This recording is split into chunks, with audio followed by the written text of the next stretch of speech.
ఈ వాక్యాన్ని వీక్షిస్తున్న సహోదరి సహోదరులందరికీ క్రీస్తు పేరట వందనములు.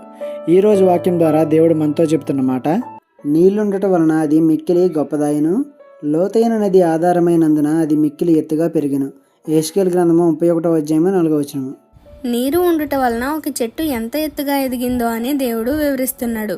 అయితే ఇక్కడ నీరుని వాక్యానికి అన్వయించుకుంటే మనం ఆత్మీయంగా ఎదగాలంటే వాక్యం చాలా ప్రాముఖ్యం. కొందరు విస్తారమైన ప్రార్థనలు చేస్తారు, మరికొందరు మంచిగా పాటలు పాడతారు, ఇంకా అనేకమైన పరిచర్యలు చేస్తారు. కానీ వారిలో వాక్యం ఉండదు. వారు ఎన్ని చేసినా వాక్యం లేకపోతే ఎలా ఎదుగుతారు? ఇంకా లోతైన నది ఆ చెట్టుకి ఆధారంగా ఉందంట. మరి ఆ వాక్యంలో ఉన్న లోతును వివరించడానికి సరి అయిన దైవజనుడు ఉన్నాడా? దైవజనుడు వాక్యం చెప్తే ఒకటి ఆయన మీద నీకు కోపమైనా రావాలి, లేదా చెప్పిన దాన్ని బట్టి ఏడుపైనా రావాలి.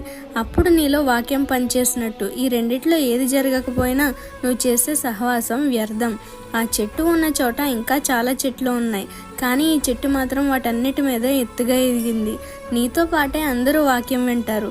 మరి ఆ ప్రత్యేకమైన చెట్టులాగా నీ సంఘంలో నీకు ప్రత్యేకత ఉందా? ఒకసారి పరిశీలించుకోండి. ఈ చిన్న సువార్త పరిచర్యలో మీ సహోదరులు. God bless you. ఆమేన్.